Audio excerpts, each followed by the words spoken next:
So again, I want to thank everybody tonight for coming to our SALT Talks. Tonight we're talking about transportation. This is always a big hurdle as we look at independent living.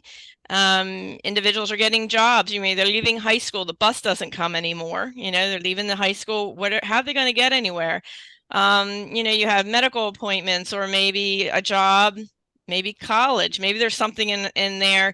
Another, you need to get somewhere. Or we also have capabilities here to talk about driver's license. Maybe your son or daughter you think might be able to get a driver's license, or maybe you're not sure, and they can talk about the driver's license process as well.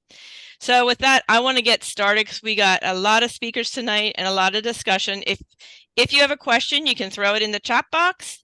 I'll keep an eye open on the chat box, and whoever's speaking, I will, jump in there and ask the question. We will, at the end, after everybody's done presenting, at the very end, we'll try to just close the recording, but leave time for discussion. So you can, don't have to type your question if you don't want to. So with that, I'm going to turn it over to, I think we're going to have Anne go first. I think that was... So hi, everybody. Our goal with this panel is to give you a umbrella version and then drill it down to your local. So my idea for this perspective was to have our Southwest Regional Representative, Miss Ann, talk about the state options for transportation. And then the goal for person on deck, Miss Serena, will talk about our Miami Valley Regional Planning Commission advocacy and the importance that you as a stakeholder can have in that role. And then we'll move on to Butler County, where another mobility manager named Shannon is going to provide you information about Butler County RTA. Then we'll have Cecil talk about Greater Dayton RTA. And then I will round it out at the end. If there's any time left, I'll talk about mobility management and then Green Cats Public Transit. And if you are okay with it, so that people don't forget, after each presentation, I say we can maybe give them a few minutes for a question while the speaker is still there, if they have something burning direct, and then we'll move on to the next person. Are you good with that, Miss Patty? Yeah, and then after Shannon's finished, then we'll be moving into capabilities, discussing the driver's license, because that gets it down even more personal. Yep, exactly. So, Anne, you are on deck, and I will introduce you. Thank you, Patty, for inviting us and having us all here. I look forward to presenting this to you. Hi, everyone. My name is Ann Tapia. I'm from the Ohio Department of Developmental Disabilities. I serve in the Community Life Engagement team, which, if you're not familiar, is a team that's focused on helping to implement the technology first and employment first initiatives across the state of Ohio. I serve in Southwest Ohio, which means I support the Dayton area, Cincinnati area, and then on down through Scioto and Lawrence counties. So if you're in any of those counties, I would be your contact for anything related to employment. I almost said computers. No, don't call me for computer help. Not a good idea. For employment and technology, with the idea being that we really want people with disabilities to be accessing resources to be engaged in their community in a way that makes sense for them, ensuring that employment is part of that conversation and that technology is considered as a resource for unmet needs. And as we talk about those things, we can't possibly have those conversations without having transportation come up. So this is a topic that we are often talking about. So from the lens that I will speak of tonight is really for those who have access to waiver services. And I realize that that is not everyone, but if you are connected to your local county board of developmental disabilities and have a waiver, then we'll talk about 3 types of transportation that you can access: non-medical transportation, transportation, which is really connected to typically the service called Homemaker Personal Care, or HPC, and then the third, self-directed transportation. And each of these services really are determined based off of the person's plan. So everyone should be having good person-centered team meeting conversations that determines what those needs are, where transportation becomes a barrier for people, and then thinking about these services as potential solutions for those unmet needs to be engaged in community in a meaningful way. So this first one is the non-medical transportation, which would include transportation to help people get to, from, in between places of work, adult day support, any of the career planning or employment support services that are provided. So whether that's while you're in a career discovery stage or you're exploring opportunities for employment, all of those services that are supported could receive the non-medical transportation during that component of service and support. If somebody is engaged in volunteer activities or in a post-secondary educational program. For those who are in internship practicums, or even if you're in between one of those activities and need to get to and from. So that non-medical transportation could be authorized through that service plan in any of those types of services. The next one, oh, nope, staying on non-medical. So this is going to be for agency and independent providers who can provide this service. They do need to have a Medicaid agreement and be DD providers, like through our state system, the DODD providers. This can be provided as a one-on-one transport situation, or it could be a group. So it might be a van where there's multiple people who are all being transported to and from one location or multiple stops. And then there are 3 different modes when it comes to the billing side of it. It could be either per trip, per mile, or there's a commercial vehicle, which would be just at the rate of the typical public rate and customary fare. So tonight, it's pretty high level. I know I only have 10 minutes to speak and already halfway through that. So if you really want to learn more about it, then the rule is listed here. You can click the link to get more information about that or reach out, and I'm happy to help talk more about that. So the next one we'll talk about is transportation, which is kind of the more general one that's typically associated with homemaker personal care services. So this is typically offered as a way to access those homemaker personal care and community-centered services that are also connected when other providers cannot support this at a lesser rate. So again, this is agency and independent providers who would be providing this type of transportation service. They would need to be a Medicaid and DODD certified provider organization. Again, could be group or one-on-one, and that of course is going to be dependent upon the person's needs. However, there are restrictions in terms of the provider of transportation. They cannot have more than 6 points on their driver's license. And there is a clause in this one in which there may be a time where transportation is provided on behalf of the person who's being supported. So for example, if there are activities of daily living that need to happen, such as going grocery shopping or picking up prescriptions or needing to provide some support that has to happen in order for that person to be successful, and it's on behalf of that person, then transportation could be provided even if that person who's being supported isn't in the vehicle. Again, high level on this, so link is provided if you want to dig deeper into that one. Wanted to spend time, maybe if I can click forward. There we go. Wanted to spend some time talking about self-directed transportation, which is a newer service. This was released as of July 1st, 2022. And I know there were some hiccups in the initial rollout, but things seem to be moving a lot smoother, not 100% perfect, I know, but smoother than they were in that initial rollout. So if you haven't tried it, would certainly encourage those of you who are connected to the DD system to talk about it with your SSA as a potential option.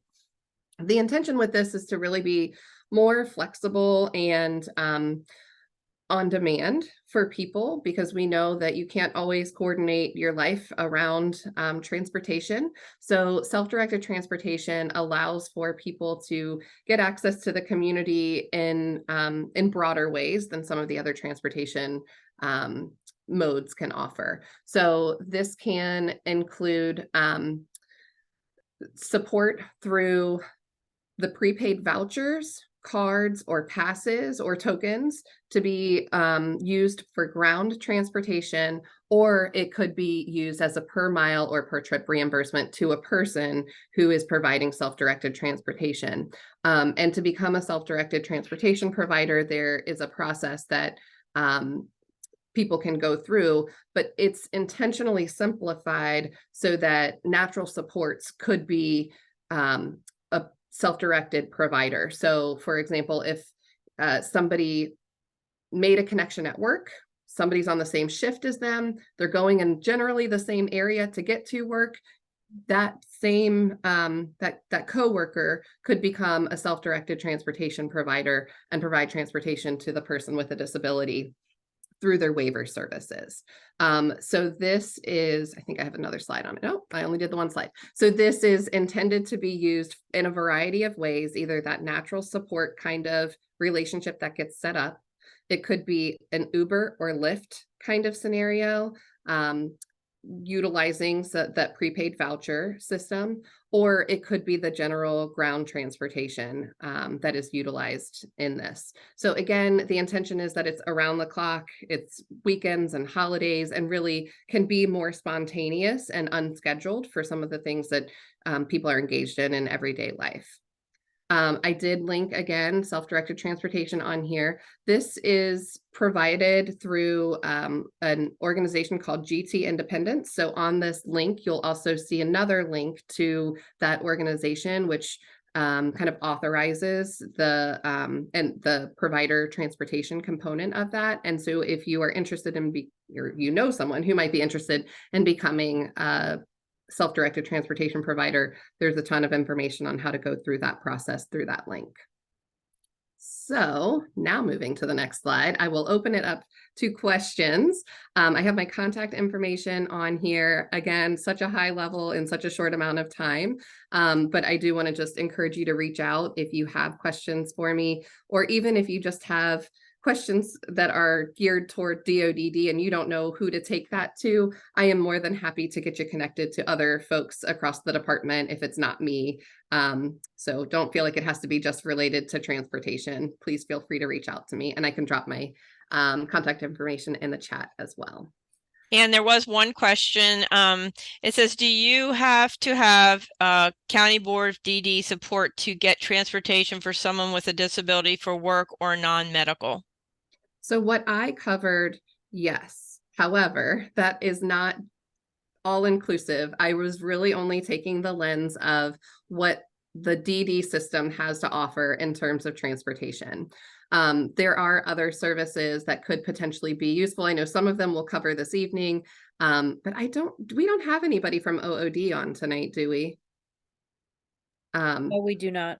Okay, so I will just mention briefly then another great resource for folks with a disability is getting connected to opportunities for Ohioans with disabilities. And so because you specifically mentioned work in there, if you are in really any phase of looking for employment or sustaining employment, OOD might be a really great resource if you're not connected to a county board to help support that component of it. And then on the medical side of it, oh, you said non-medical. I'm reading your question now. Let me read it out loud in case if people didn't see it.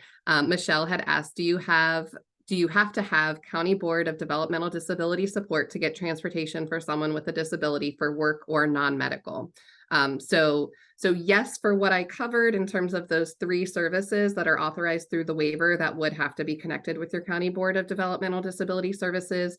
But I think stay tuned for the other presenters here for some potential on the work or non-medical, but definitely check out the OOD opportunity as well. And then I think the other component is being creative about how you might be engaged in the community through other modes of transportation if you're not connected to those 3.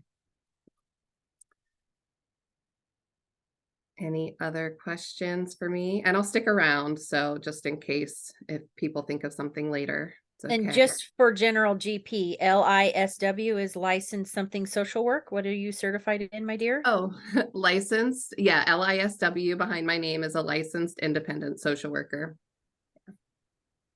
So if they have any additional questions on top of transportation, you said you do community life engagement, so they can help you in a regional aspect. What would that help look like?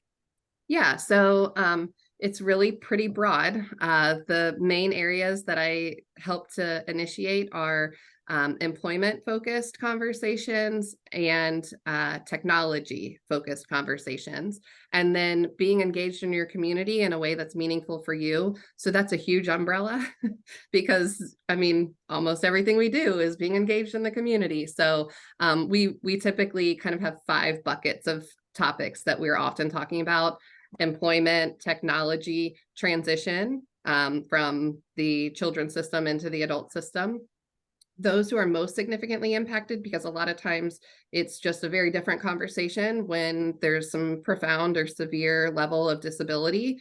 And then planning and outcomes, really helping people to think about how good plans can lead to better outcomes. And so helping people to have those conversations. And then, like I said at the top, none of that is possible if we aren't talking about transportation. So that's kind of our underlying 6th topic that's really part of everything that we do. So please feel free to reach out if you have questions along the lines of any of those things that I raised, or beyond that with the DoDD system, and I'll be glad to get you connected if it's not me to help support your question or your need. Thank you, Miss Quite welcome. Patty. We're ready for Miss Serena if there's no more questions. Yeah, I don't see any more questions. And just a plug for Anne, if you do have a question, she's a great resource, just hands down. Just send her an email. If you don't know the answer to something, she is, right there with you on answers. Thank you for that. Welcome. Well, can everybody see my screen? Just want to make sure. Okay. Yep. Okay. Well, thank you so much for having me here. My name is Serena Anderson. I work for the Miami Valley Regional Planning Commission. You might think, what is a planning commission here talking about transportation? Well, I will do my best to kind of explain where I'm connected and where a regional planning commission is connected to transportation in a 10-minute presentation. So I'm going to share a video. It's a little bit dated from 2019, but most of it's very relevant still today. It kind of gives you a high level of what we do as a regional planning commission to help support transportation services. And then following that, I'll describe a little bit and further. Can everybody hear? Okay. Hello, I'm Brian Martin, Executive Director of the Miami Valley Regional Planning Commission. MVRPC, in partnership with the local transit agencies, developed a coordinated plan to improve transportation for people with disabilities, seniors, and people of low income for the region. To encourage collaboration, MVRPC hosts the Human Services Transportation Coordination Council meetings each quarter. We would like to thank Goodwill Easter Seals for providing space for the meetings at their headquarters. The Council's purpose is to increase options for people with disabilities and seniors through the coordination of public and private providers and the expansion of efforts and resources. Attendees include transit providers, users, and human service agencies who exchange information and work to resolve issues. Attendees can also participate in subcommittees to provide input in the selection process of who receives funding through MVRPC. The HSTC Council meetings are also a requirement for those wishing to receive Federal Transit Administration funding.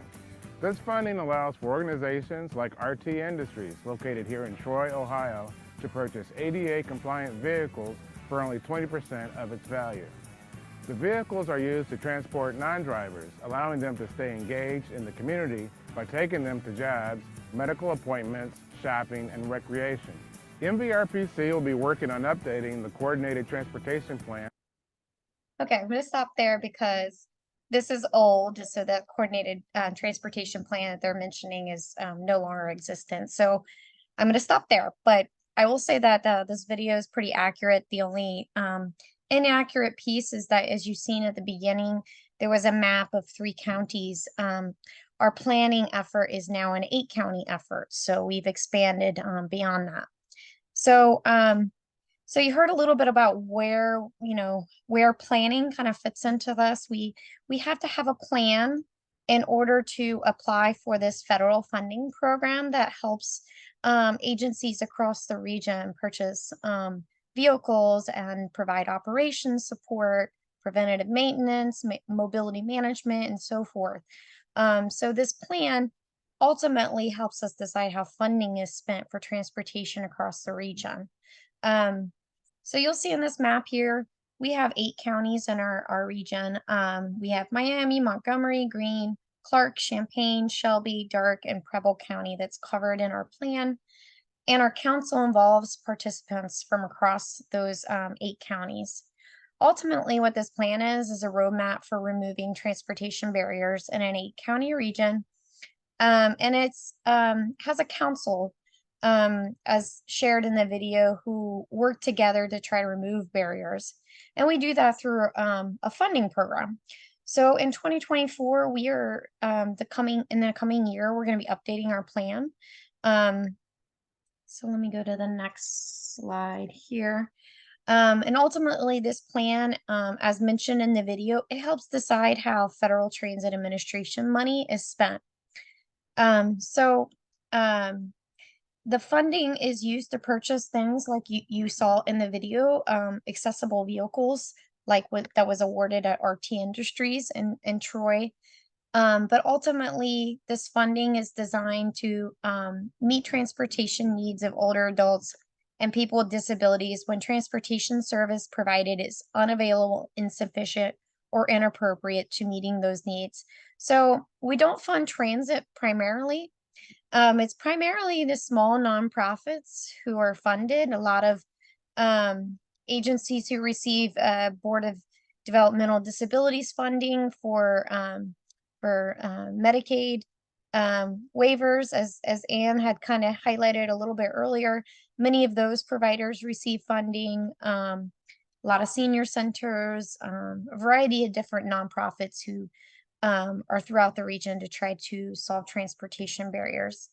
Over the years, our region has funded projects and infrastructure improvements, and by that it means bus stop improvements to make bus stops more accessible for folks. It's funded mobility management, which if we can hear Shannon's presentation, she'll explain what that is about. It funds preventive maintenance, vehicles, and operations for removing transportation barriers. To date, we've, through this program, have funded nearly $6 million in funding to try to remove transportation barriers, providing almost 4 million miles in trips and almost 400,000 trips over the years to remove transportation barriers. So ultimately, this plan that we will be updating in the coming year, our vision is to highlight ways in which we can remove barriers for people. It's going to highlight how populations who cannot afford or drive a car live in an environment that primarily supports this form of mobility. It's going to ensure that different perspectives are included in this process because transportation solutions has to be unique to individual needs. It will create solutions that are unique and representative of those individual needs. So our planning effort is a stakeholder-led planning effort. As you saw in that video, you could see, folks coming together to try to talk through the planning effort and try to, identify the challenges and identify solutions. So ultimately, this plan is designed to plan with, not for those who are directly impacted. So we need folks who are experiencing transportation barriers themselves or ride transportation, whether it is through a public service or a private or a nonprofit service. We need those who who directly experience transportation to sort of help us make a plan to try to remove as many barriers as possible. And then we want to highlight the role of a council and a structure in order to implement this plan, calling out specific roles and responsibilities. Ultimately, this plan is going to be designed to improve regional mobility across those 8 counties described at the beginning. So it will not only help us strategically fund Section 5310 projects, making sure it goes to the right organizations and making sure that it's going towards meeting unmet needs, but it will also identify opportunities for strategic partnerships, building regional standards, and finding other funding sources to solve transportation barriers. So it's both strategic in nature, but also designed to meet federal requirements to award Section 5310 funding. So very high level, this is what we anticipate our timeline is going to be. We are in the midst of that. We actually are in the process of hiring an agency to help us create a survey, get out there and do some interviews and focus groups to really kind of understand what are the needs and what we need to be targeting in the future years. So I highlight in this timeline that there is a period of time where we're going to be distributing surveys and asking folks to join focus groups. And so that's where we need you. We need you who really know what is the needs. You're out there, you hear what's going on, you're directly impacted by what's going on. So we need as many folks as possible to sort of create a plan that we are really strategically engaging with folks. So I'm going to go forward. What I'm going to do is share my contact information. Right now, we do not have our survey up and running, but we're hoping to have that coming soon. Hopefully after the winter season, we'll have a survey ready to go out and distribute with folks so that we can learn from you about the transportation challenges in the community. So Patty, do we have your permission to share the survey to you, to share to this network? Yeah, we can, if you share it to me, I can send it out or we can post it. Yeah. Mm-hmm. Or you can add, if you have the link, you can put it in the chat box too. We don't, because we're in the midst of hiring a consultant to do it. But once we do, we will definitely have that ready. But I will go ahead and put my information in here.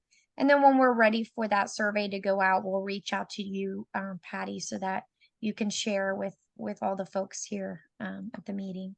Sure. Are there any questions? Well, actually, Serena, it goes out further than this meeting. Patty, how far is your reach now? In the sense of counties, Well, you have so many people on your distribution list, I know. Yeah. It goes out pretty far. I mean, several hundred. So plus maybe in the 1,000. Yeah. So, but we can send it out. Yeah, that'd be fine. Just maybe cornering it to make sure we reach our counties, because Butler obviously is not going to be in our survey, if you will, but Northern Warren would be. So yeah, just let me know which counties and I can send it out to those in those areas. Serena's added her contact information in the chat. Patty also has it for everyone that she can send. I believe you put it in the document link, didn't you? Yeah. Who does Warren County as far as what?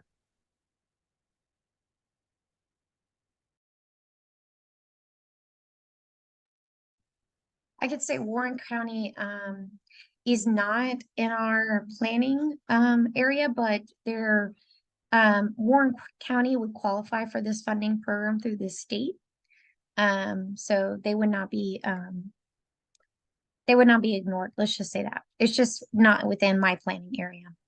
I was just talking with a couple folks from Warren County earlier this morning and was telling them about this funding. So fingers crossed, maybe that's a different answer in a year or so, right?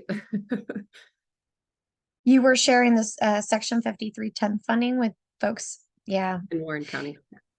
And Yeah, and connected. if they need any help, even if it's not in my coverage area, you know, I'm always happy to help talk through that. Great. But that's a lot of what I do is I help a lot of these nonprofits, you know, navigate the application process, and we do score and review applications against our plan, which is why it's important to have, you know, certain things in our plan because everything is scored, applications are scored against our planning efforts, making sure that we are solving transportation barriers. But if they would like more information, I'd be happy to talk to them. Thank you. You're welcome. Well, moving along to keep for the interest of time, Miss Shannon, are you available? I don't know if I saw her log on. Do you remember seeing Shannon? You're looking for Shannon. Nagel? Oh, you know, and I don't think I saw her log on, to be honest. no, I don't see her in here.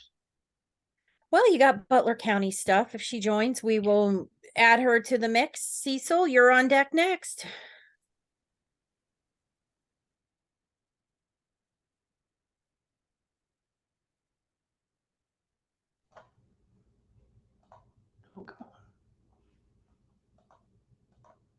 Can you see my screen? Yes. Yes. Okay, so I don't know if you're aware, but this is the 50th year of RTA existing as a agency. There was a city transit and then a county transit, and they joined together to make RTA back in 1972. Oh, come on. No, I went too far. Just a moment. Sorry about that.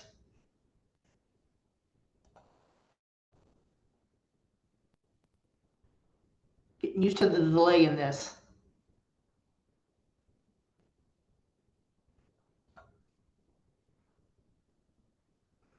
We have over 500 employees proudly serving Montgomery County. We also serve a small section of Western Greene County, and over 70% of our RTA customers are traveling to jobs, followed by healthcare, educational opportunities. We have 18 bus routes, over 2,500 bus stops, connect programs, and same day service 7 days a week, including holidays. Our Connect program is the areas you see highlighted in the green and the red and the blue and kind of the orange. And that's a way to help facilitate individuals who decide that a way to get to or from public transit or to and from the store without using public transit, as long as they stay within those zones. So some of our services we have here is the on-demand is the 4 zones that I just mentioned. It is free. They book a trip by calling our call center, or they use Link app, and it is open to the general public. There's a special code they put into the app, and then RTA will pay for the trip. As long as you stay in the zone, you can go anywhere in that zone that you would like, and we pay for it. Our preference would be that you use the pickup to go to the connection point to ride the RTA fixed route service, and that's how you would get to other locations you need to. And our paratransit service, servicing Montgomery County and a little bit of Western Greene County, is $3.50 per trip. We do still accept cash on that. You have to pay for each trip separately. You can book it by phone, or we do have a web link that people can book on. There is an eligibility process to do that. It does require an application. Part of the application must be filled out by a physician verifying somebody's disability, and we do an in-person interview. We do provide transportation to and from the assessment at no charge. We do also offer a 5310 program for Montgomery County. It costs $5 cash only per trip. You book it by phone, you call our call center. It is eligible for anybody who's over 65 or has a disability. There's no qualifications other than someone calls in and says, I'm over 65 or I have a disability and I need to take this trip. Some of the limiting factors on the 5310 program is you can only travel Monday through Friday. You can only travel between 8 a.m. and 5 p.m. You can only book 3 days in advance, and you can only go to a medical appointment or to the grocery store. The number I've mentioned a couple times about booking trips, I've said you got to call on the phone, and that number is 937-425-8300. And then you want option number 2 to put you in line to book a trip. Another way to pay for your fares using RTA besides using cash is you can use a smart card or the Tap Phone Pay app. We have a little tap pay card that you can get from a vending machine in our passenger waiting areas in all of our hubs. You load money onto the card. Once money's loaded onto the card, it stays on the card until you are used all of that money. It does not go away because of the end of the month. If you had put $50 on your card at the start of the month and didn't ride, your money would still be there at the end of the month. You can manage a single or family accounts with that. Anybody over 13 years age of older must have their own form of paying a fare for that. And there's multiple ways to load the card. It can be done online. It can be done at several different stores in the area. We're looking into the future and the way RTA connects individuals to where they need to go. We currently, if you look at the little top diagram there, you kind of have to work your way around to get to where you want to be. We're working on a plan to have more direct routing.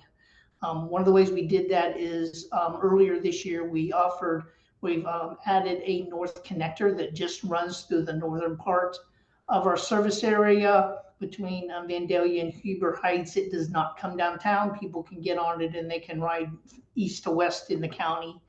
And in the future, we plan to have more direct routing. We service within 3/4 of the mile, or if within 1/4 of a mile, 70% of Montgomery County population. The redesign will also reach 80% of individuals living in poverty, 85% of the jobs, and 100% of the major hospitals in Montgomery County. I did say we do service part of Western Greene County. You can also get to Soin Hospital on RTA service. And through our combination of programs and services, we will continue to be available to 100% of our 65 and older population and individuals with disabilities residing in the county. And that completes my presentation.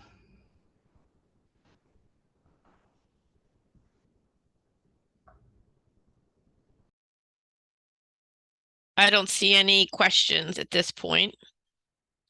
Anybody have any questions for the RTA for Cecil regarding the RTA for Cecil?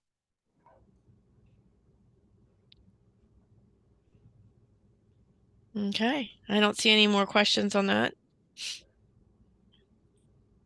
I do see where someone asked one zone includes Wright Pat Air Force Base, and that is correct.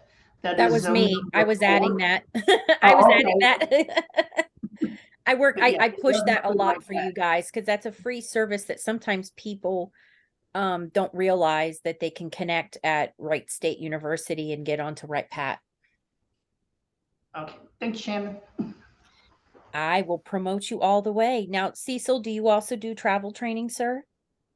I do. We are starting up a travel training program to be able to ride on the regular RTA fixed route bus service. And can anyone sign up with you to do travel training if they were interested in learning? Yes. Do they have to be a Montgomery County resident? Well, you'd have to be wanting a pickup and a drop off within the service area of the regular fixed route bus. The other thing was I'm not qualified, and I would, sorry, but I would not be able to assist somebody with a visual impairment because I'm not certified to do that type of travel training. So the orientation and mobility specialist, you would leave that to someone else. Correct. Gotcha. Well, if you stop sharing your screen, I'll start sharing mine, and thank you very much, sir. Do you have contact information that you want to put in the I chat? can. I will, yes. We added also the contact for Shannon from the Butler County RTA, and we had uploaded the presentation so people can look at that if she's unable to join us. I'm hoping she finds her way here, but we'll see, huh? Okay. Can everybody see me? Did I load the right one? Yeah, it looks like it's what is mobility manager? Yeah. Mhm. All right. Okay. So hi, everyone. My name is Shannon Webster, and I have been your facilitator in helping with this panel today. Me and Patty do this behind the scenes sometimes because we like to bring information for you. So, what is a mobility manager? I'm going kind of out of the box. Normally, I bring to you just what Green Cats does, and that's who I'm employed by. But I want to let you know that mobility management is a little bit more unique. If I can change pages here. Come on. There we go. So, mobility management is an approach to designing and delivering transportation services that starts and ends with the customer. So, it's very customer based, right? We all talk about how government plans are and this and that, but this is really the stakeholders who is using the services, whether they're using public transit, they're using private, like your Uber and Lyft drivers, cycling, walking, that's your active transportation, whether they're having a volunteer driver program. Maybe that's your friends or family that are driving you, like we mentioned with self-directed. All of this works together like a network. And what mobility managers do is that we try to bring everybody to the sandbox, right? We want everybody to play. We want to increase the understanding and awareness of what's already here. We want to increase the awareness of programs and options. So that's what we're doing here, right? You've learned what the state can offer. You're learning what different transportation people can offer.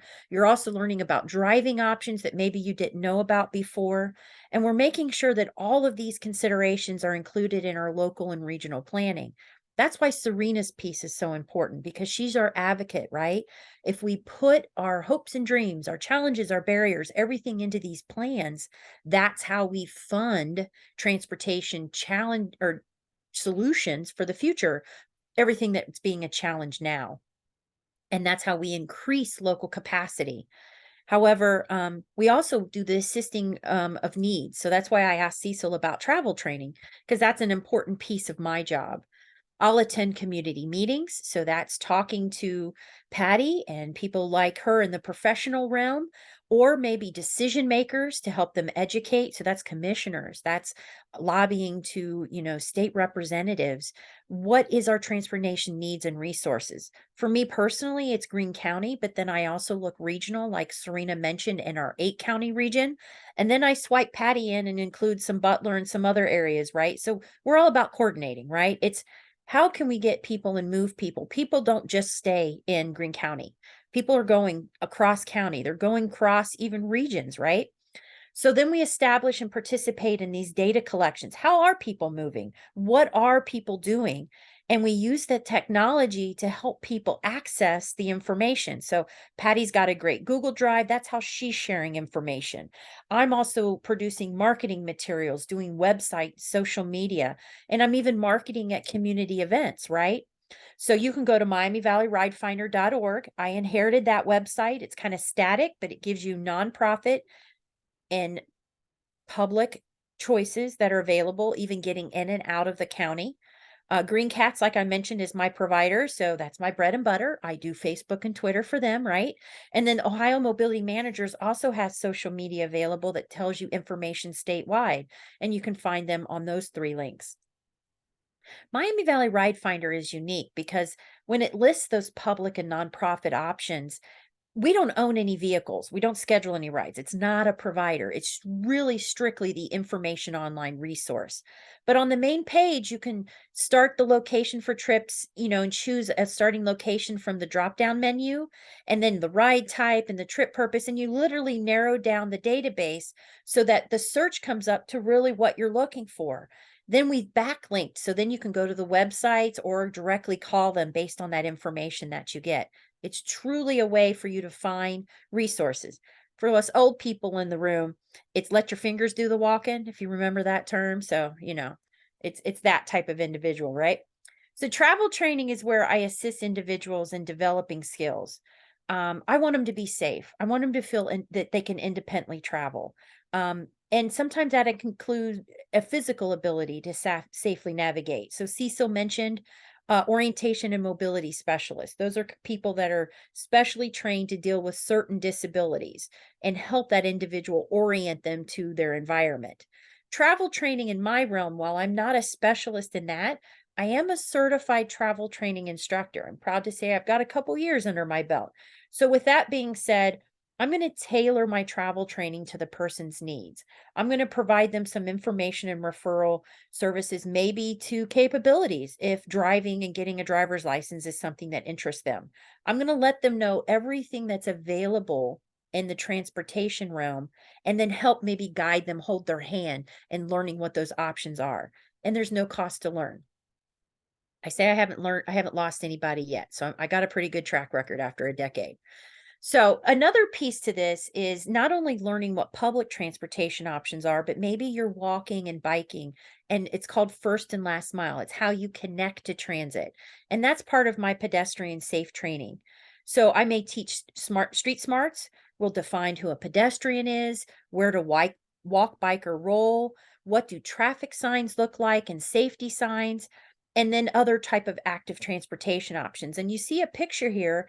This is a group in Yellow Springs that we did last year, where we literally got out in the community. We did roadside bingo, and we had to try to get bingo based on all of the signs that we saw. And then we turned around and learned how to cross the street safely with the PD escorting us. So it was a great day. I want you to think broad. When I'm asking you for advocacy and asking for what your needs are, you matter in many different realms. It can be in emergency management, it can be in community health, it could be in workforce, because that's your non-medical transportation that Ann spoke about. It could be in Medicaid, that's a lot of your waivers, right? And your non-emergency medical transportation. But then even in economic development, I think with self-directed transportation, more so now than ever, individuals who have developmental or intellectual disabilities have choice. They can have an effective first and last mile solution. It can be supported by transit dollars, but it makes it to where mobility managers and city planners and all these decision makers have to get together and learn what those social determinants of health are and how to connect these individuals. And I'm going to tell you now, we don't know unless you tell us. I'm a big component that I'm going to use Serena's slide because I love it. We want to remove transportation barriers for people, and we can't remove barriers if we don't know that they exist. So even if you've gotten around it because it's something, a solution that's not here for you now, maybe we can make it more sustainable for you in the future. So make sure that you let the powers to be know what you're doing transportation wise, what works, what doesn't work, and then maybe we can figure it out. I'm already at 6:50, so give me about a minute if you don't mind, Brian. I'm going to just whiz through Green Cats real quick. People can go on to the links. But Green Cats is the public transit in Greene County. Individuals can ride for any purpose. With that being said, scheduled rides is available, and I do have a link that you can go and watch that on how scheduled rides are done. It does require a minimum of 2 business days in advance by noon, up to 30 days in advance you can request. You can call. We also have an online trip request form after hours if you choose, but mind you, scheduling will only take the request the next day or next business hour, right? Door to door is available, but it's really based on if you're unable to get to the curb. and to assist that individual, and you have to let the scheduler know. You see the different vehicles available. It could be a minivan. It could be a Ford Transit van. It's kind of similar to what Amazon looks like when Prime comes and delivers you packages. Or it could be a light transit vehicle where you look at a little bit more like a bus and it has a bike rack on it. Mind you, Green Cats will cover all of Greene County with their scheduled rides. And then they'll also go into neighboring counties, which is about 6 of them now. When you call for a reservation, it is important to provide all the necessary info, name, address, phone number, date of birth. If you do have a mobility device, knowing what that size, make, and model is. If there is a personal care attendant or a service animal, but then also the transportation information. You have to have exact pickup location address, exact drop off location address, the time that you need to be at the location. It's not what time you want to be picked up. Everything is efficiently ride share. So we're going to try to combine you with people that maybe be going the same way. So always know that you may not be alone when you're riding. We also have a service called Flex Routes. There is some changes, Patty, since the last time I presented. So they can go on there and look at planning a flex route or the video. But 2 main things that I want to mention is that we expanded how our red line and our orange line works. So flex routes are a little different than how Cecil described fixed route transportation. It has defined routes and time points, but they are only working on weekdays, and we make reservations for the deviation. So we don't have a separate paratransit service.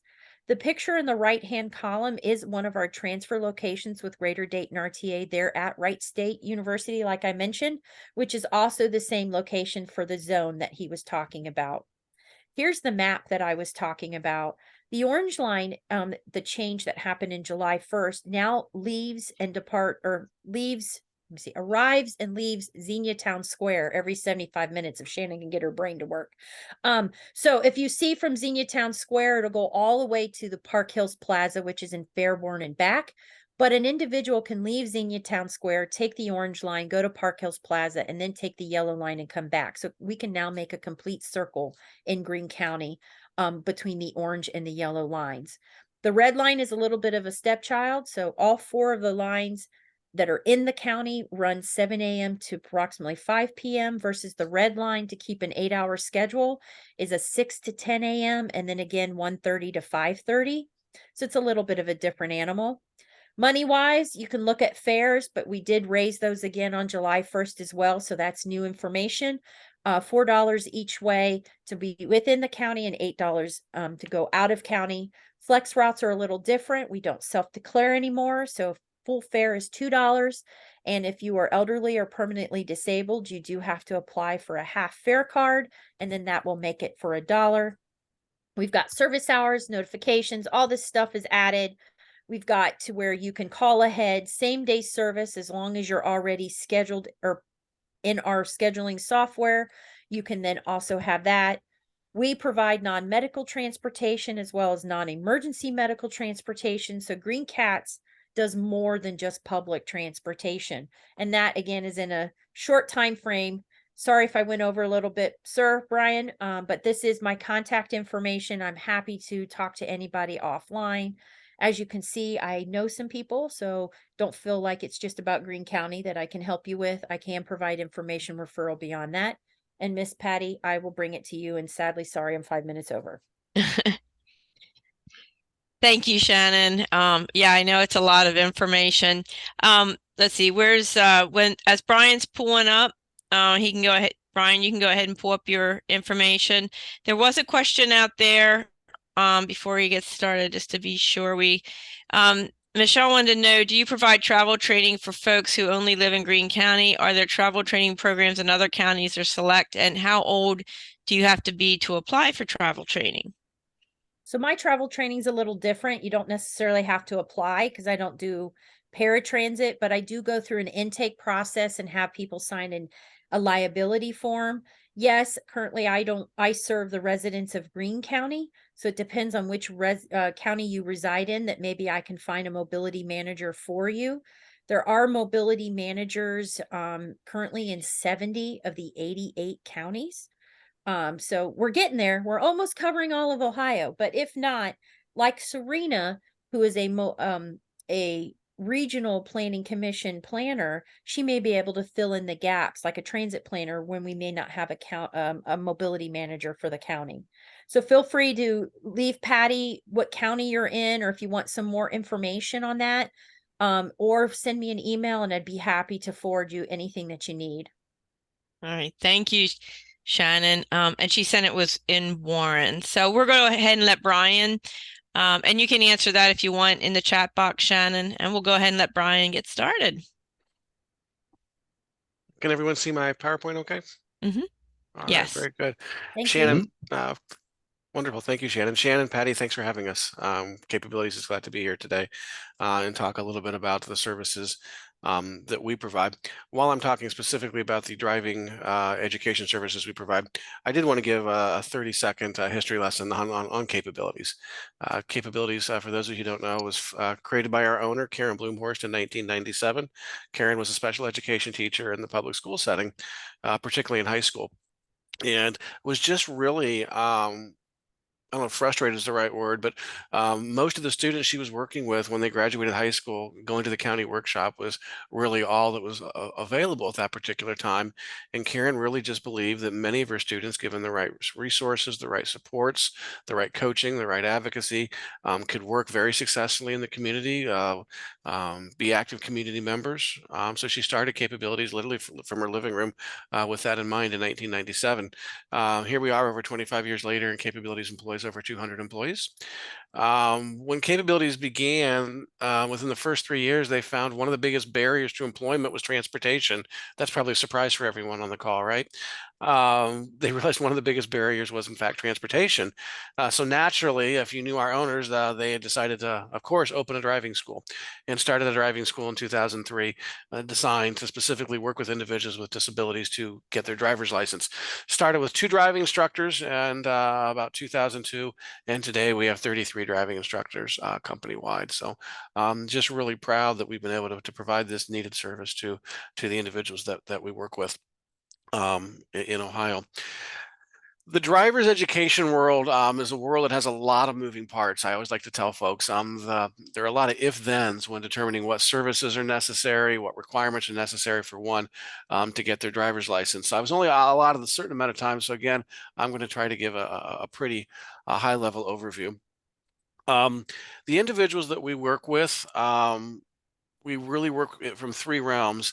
The vast majority of individuals we work with are referred to us directly by Opportunities for Ohioans with Disabilities, OOD. We also receive many students from local county boards of developmental disabilities, and there are some families who private pay for our service as well. So those are probably the 3 areas most of our individuals arrive to us from.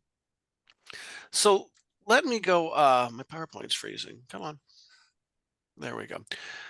So let me talk about the services that we offer. One of the places to begin, I think it was either Shannon or Patty talked about, a lot of individuals or their family members may not know if driving is a viable option for their child or for their family member. The funding source may not know if driving is a viable option either.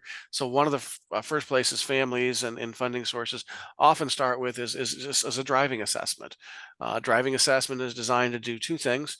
One, to determine if driving is a safe and viable option for this individual at this particular time. And secondly, if so, what services would we recommend for that individual and the length of those services as well to ultimately support them in obtaining the driver's license. So those are the 2 purposes behind our driving assessments. We do driving assessments on individuals who do not have a driver's permit, and we also do driving assessments on individuals who perhaps already have a license or may have their temporary permit. Both assessments look a little different, and I'll talk about what those are as well. Other services we provide, and I am going to go into a little more detail on each of the services, but we also provide a service for individuals who are under 18, because the driver's education requirements for people under 18 is a little different than those who are over 18. But services we provide for individuals under 18 are pre-driver's education. That's a service specifically designed to assist people in obtaining their driver's permit. So that would be for somebody who is 15 and a half or older. For our teens, people under 18, we also offer a 24-hour first-time teen driver class, which has to be completed before a student could begin on-the-road instruction. And then once a teenager has their permit and has completed the 24-hour teen classroom, then we can begin actual on-the-road driving instruction with them. For individuals over 18, we also offer pre-driver's education if they need support in obtaining their temporary driver's permit. For individuals over 18, there is no classroom requirement. Once they obtain their permit, they can begin on-the-road driving instruction, which we provide also. In Ohio, about 5 years ago, the law changed. Anybody over 18 who has never had a driver's license and fails their driver's tests on the first attempt must complete a 4-hour abbreviated adult classroom before they can retake their driver's test. We also offer the abbreviated adult classroom for those individuals as well. So let me talk a little bit about what each of these services looks like in application. Again, our driving assessments are where many people begin. That's just the purpose is to determine if we think driving is a viable option for this individual. And also, if we do think that is an option, what services or what types of services would we recommend and what quantity of those services as well. The components of a driving assessment begin with an interview. We'll usually meet with the individual and oftentimes their family to get to know a little bit about them. Any medical history, we'll learn a little bit about their disability and any limitations that they may cause. If they have driving experience, we'll talk about what that consists of and what that looks like. If the individual does not have a driver's permit, what we'll do as part of the assessment is what's called a permit readiness test. We'll go through a series of questions that are similar to those that are on the permit test to see kind of where their knowledge base is, but equally, if not more importantly, is to see what their reading level is like, what their comprehension is like, is part of the permit readiness assessment. If they do not have their permit, we'll also do an in-car assessment. What that looks like is the individual would ride in the passenger seat while one of our driving instructors would drive them to a large parking lot. While we're driving to that parking lot, we're going to do what's called a running commentary. We're going to ask the individual to identify various signs, various things that would be pertinent while operating a motor vehicle, and discuss that with them. Once we got to the parking lot, we would then have the person sit in the driver's seat. The driving instructor would sit in the passenger seat, and we would just do some in-car exercises. Where's the gas pedal? Where's the brake pedal? Gauging that reaction time, looking at their steering ability, just some of those things in car to give us kind of a sense of where they're at. If the individual did have their permit at the time of assessment, we wouldn't do an in-car, we would actually do an on-the-road assessment where that person could then physically operate the vehicle on the active roadway while we conducted the assessment from the passenger seat. At the conclusion of an assessment, we put together a report that summarizes how the assessment went, as well as recommendations for additional driving services, or perhaps recommending the person may not be ready to drive at this particular time and revisiting it at a later time as well. One thing I should mention about the individuals that we work with, probably 90% of the individuals we work with do not have a physical disability.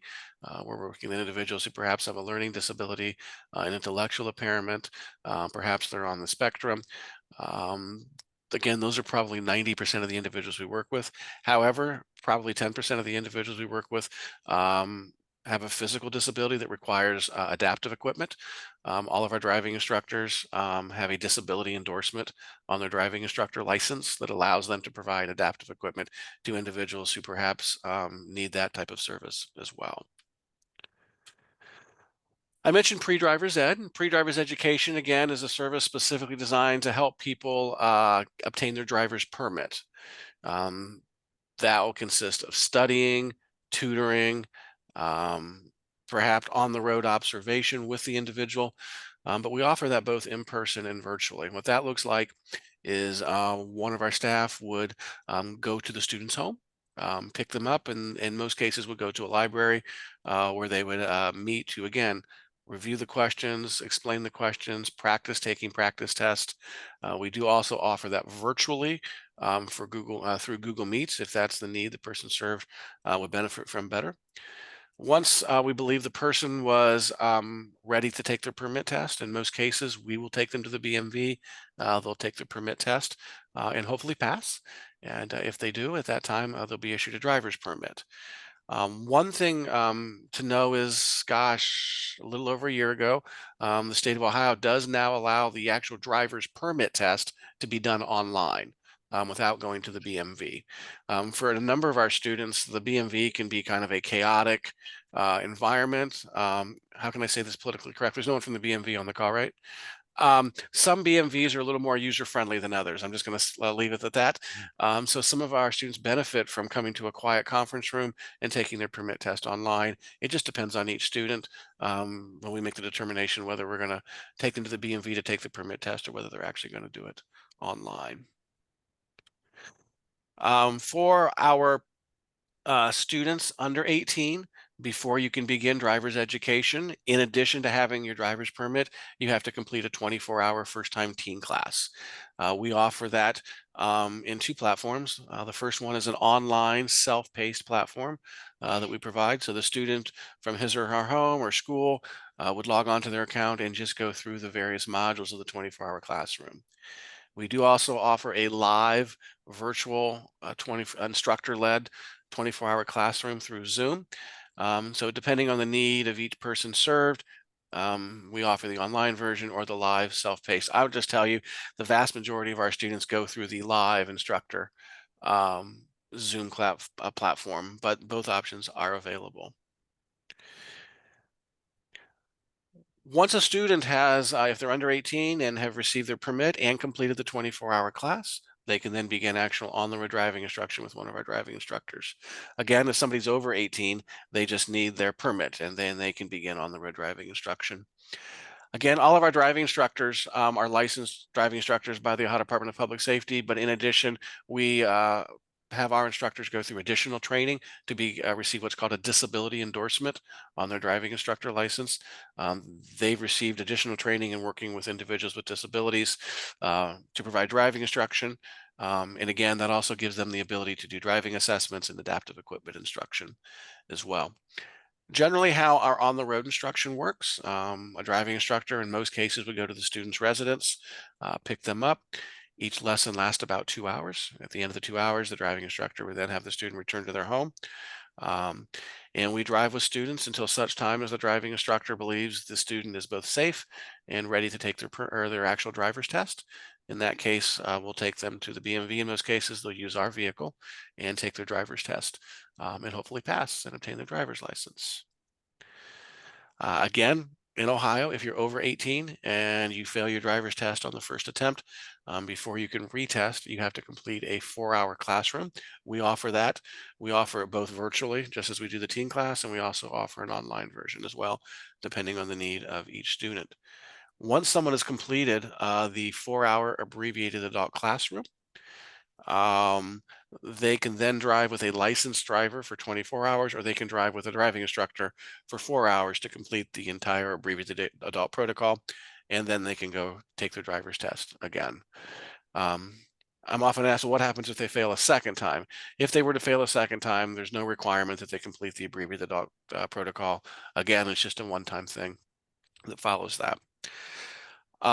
I know I've gone incredibly fast, but again, there are a lot of moving parts in the driving instruction world. And that's just really kind of a high level overview of the services we provide. Some common questions we get are, how long does on the road instruction take for individuals to be successful? It depends. It depends on a number of factors. I'll just give us some of the basic ones. Our students who can practice driving with family members between lessons with us progress much quicker. Some students, for any number of reasons, may only drive with us, and most of our lessons are weekly. For those students who just drive with us once a week and that's it, it simply takes longer. Now, having said that, our average for on-the-road instruction, our average length of service for on-the-road instructions, about 130 days. So approximately 4 months is about the average that we're looking at as well. So that's a general overview. Eric Adams has joined us. He's another training manager with Capabilities. Eric, is there anything you'd like to add to anything I've said? I would just say that additionally, and I am, as maybe you can see, I am actually in my office right now because I'm in my car because I'm constantly training. I would say that we do try to make it as accessible as possible. It's not just picking them up at their residence. I pick students up at school. I will then, have the lesson and drop them off at home or possibly at work. There are a lot of things as far as trying to make it as accessible to them as possible. Working on weekends and evenings, if that's what's necessary in order to get them their lessons, and also to give them that experience to driving in the dark, or in inclement weather. So I think all of our driving instructors have a real passion for doing this too. I would say it seems like the entire staff really, this is something that they are very, very committed to doing, and they really enjoy being able to help the individuals that we work with. So I'm happy to take any questions. I see there's two out there. Okay. They were asking, what is the cost of this program? And the other one was, is this available in multiple counties or select counties? So let me take the first question, the cost. It varies by the particular service.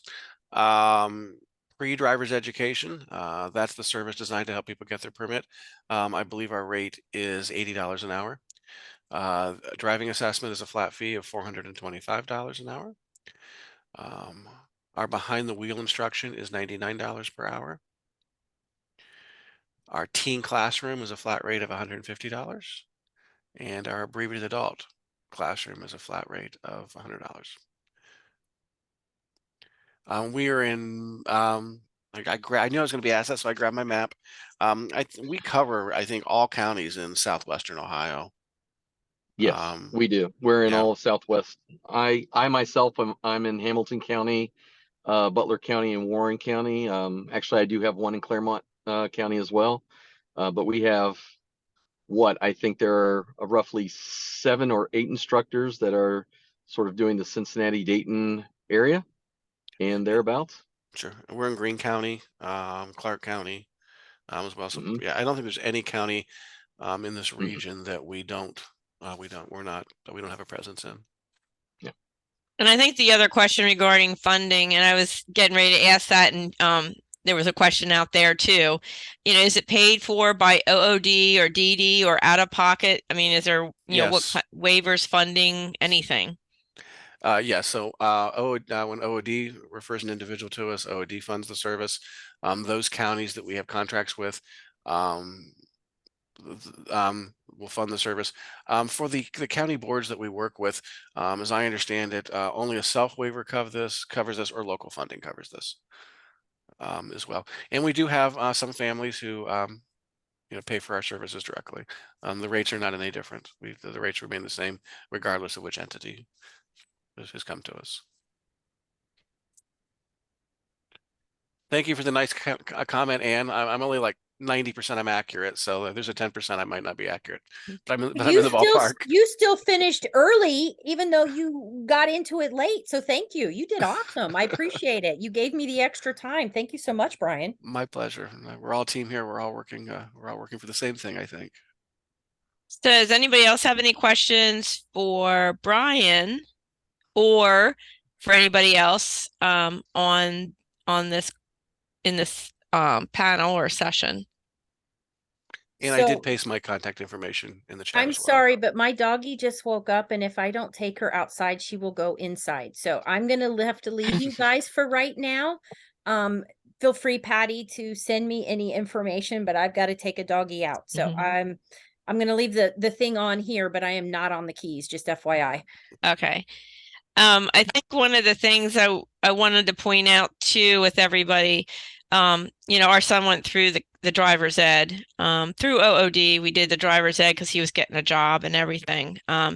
It was a process, and I think Brian or Charles, you could probably elaborate on this a little bit more. But he got his permit. I mean, we had to renew his permit because it took a while. And then he did the driver's, went through the driver's training. It took him 2 times to get his license. He passed everything except the on the road. They said go up and turn left or whatever at the stop sign, and he did exactly that without stopping, that kind of thing. But he passed it then the second time. But then we continued to drive with him for another 2 years. So it was a process and then he had a small radius.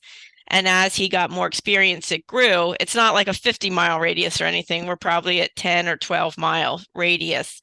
And he does a lot of back roads. I don't know if you've heard of any experiences that other parents have experienced, or if from your knowledge of how the progress usually goes, like the time frame. What you're describing is not unusual, while it does vary from individual to individual. Some students need the experience of testing, simply to get used to that experience. Even though they may not pass the first or second time, the experience of actually testing can sometimes be very valuable, to get them to the ultimate point of passing. Yeah, we deal with some of the realities of permits expiring. And it does vary from individual to individual. But to give you some perspective, and this is kind of consistent with the research, what most teenagers do in 8 hours of driving instruction, we're looking probably about 30 hours of instruction, with the individuals we work with. So sometimes parents get frustrated with us. Why is it taking so long? It's just the nature of the individuals that we're working with, and some of their disabilities and limitations. It may take 3 or 4 times longer than it would with their peers who perhaps don't have disabilities.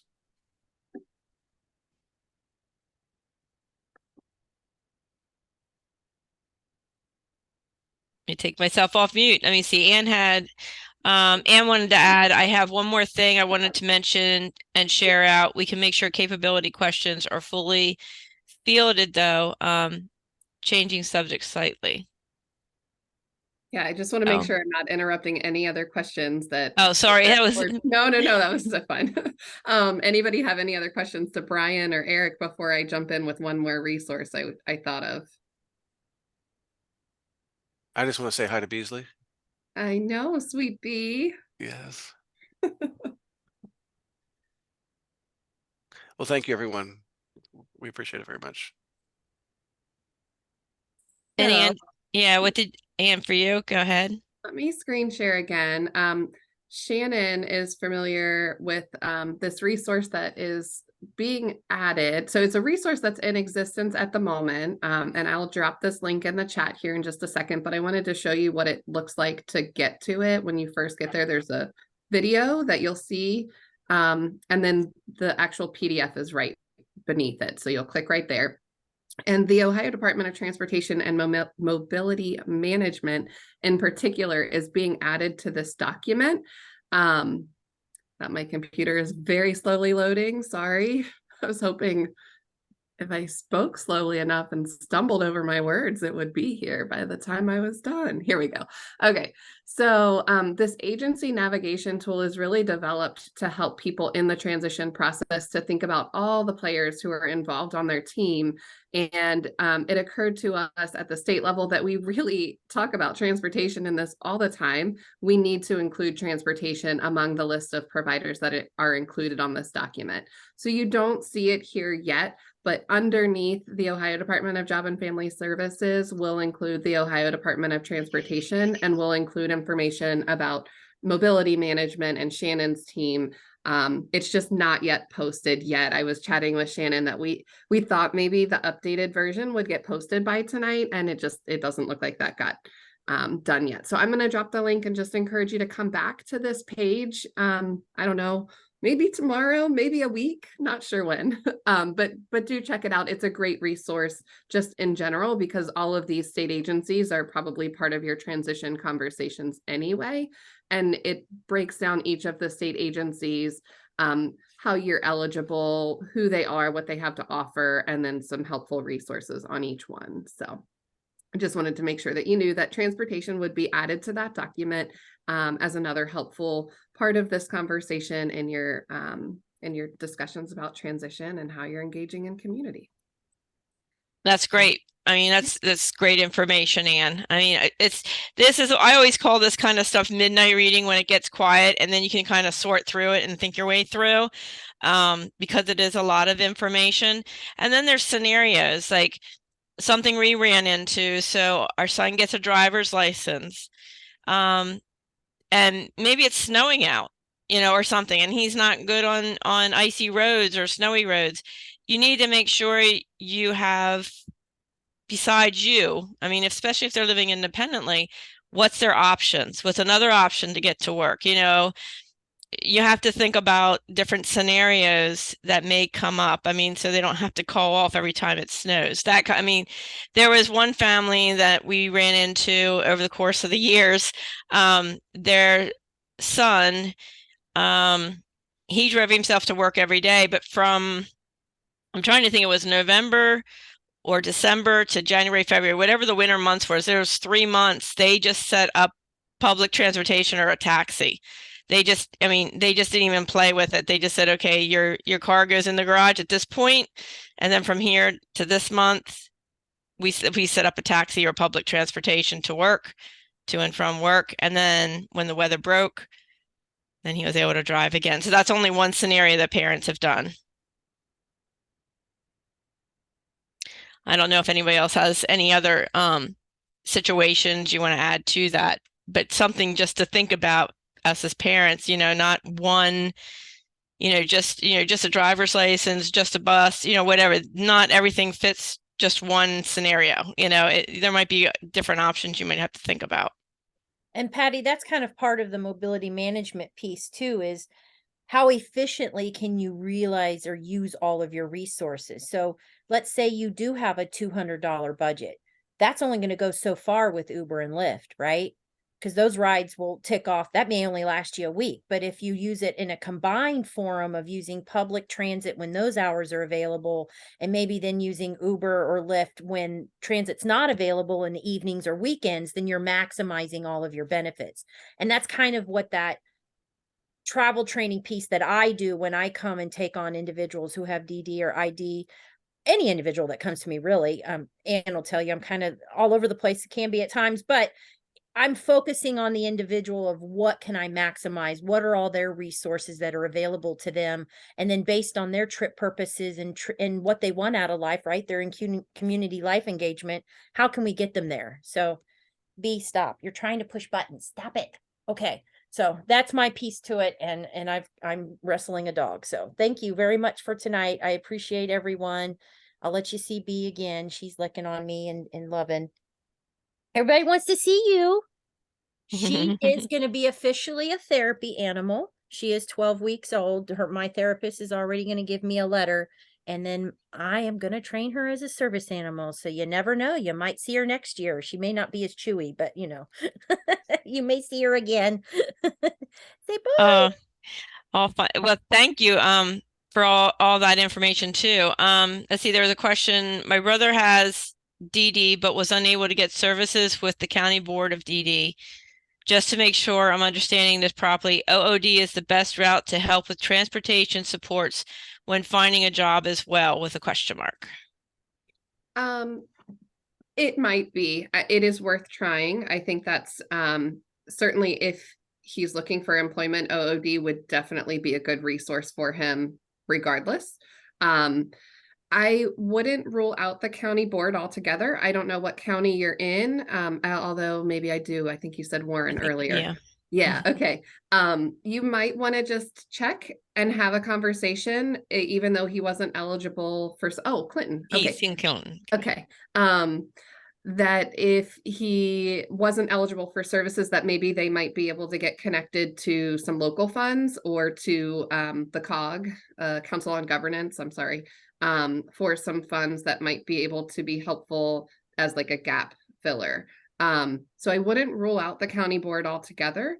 It's just those waiver funded services, those 3 that I covered at the top of it, would not be able to be provided without a waiver if he doesn't qualify for that. And that can always change in the future. So, you should certainly, if the level of need has shifted over time, it's worth having the conversation with the county board again. But that's circumstantial to what's going on with your brother's life as well.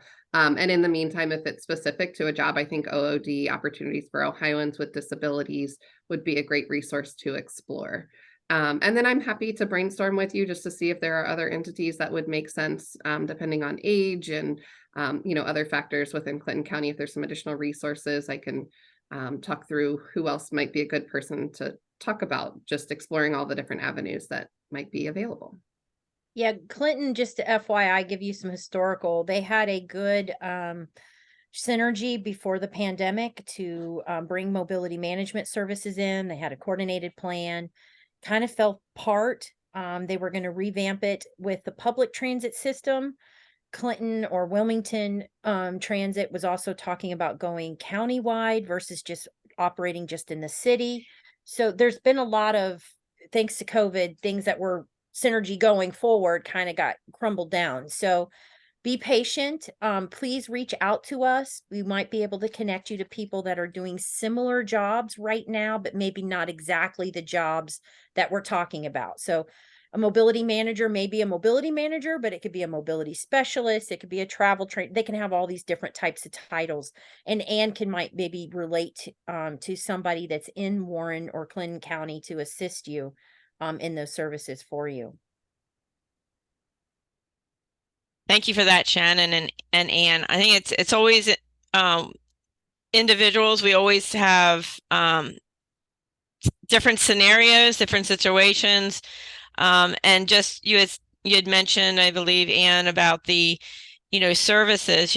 I've seen a lot of change. Our son from when he first got services and then transitioning into employment, and then until 10 years later, it's like they're always changing. The maturity level changes, and it's like a progression. It's don't ever say, well, I didn't apply for this service, because it didn't work for us. It might somewhere along the line, because things just keep changing throughout the years. I mean, it does continue to evolve, or however you want to say. Any other questions? And like I said, any of these that we had, I think everybody put their contact at some point in the chat. I would grab those contact informations. I always have Anne in my back pocket and Shannon.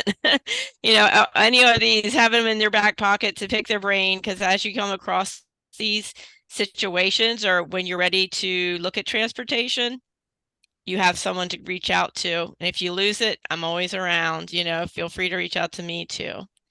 So the biggest thing I would take into play with that is for people to realize that resources, even if they're not existent now, if you're advocating that survey plan, I'm going to keep plugging it away. When you hear about coordinated plans, active transportation plans, they need your input, because individuals with disabilities are huge in helping provide inclusivity, right? Because if we're providing it for you, we're providing it for everyone, as someone has mentioned earlier today. So your viewpoint, tell us your challenges, tell us your barriers, tell us what doesn't work, because now is the time for funding to get it in a plan, so then we can bring it about change, right? But mind you, governments take time, so don't think it's going to happen tomorrow. So we're getting close to 7:30. I want to thank all of our people who spoke today. All the presentations have been uploaded that they have sent to me, uploaded to our Google Salt Drive. We have recorded this tonight. I'm going to stop the recording here in a second and just open it up, and I'll hang on if anybody needs to speak without typing in the chat, because sometimes there's just too much to type and you just want to talk. But I want to thank everybody that came tonight, and all the panelists, and capabilities, and all about the whole issue of transportation. That is such a barrier for when we get to that point in transition. And I guess thank everybody for coming tonight. So 1 second while I stop the recording, and then I'm going to just open it up for a discussion if anybody has anything they want to say. 1 second.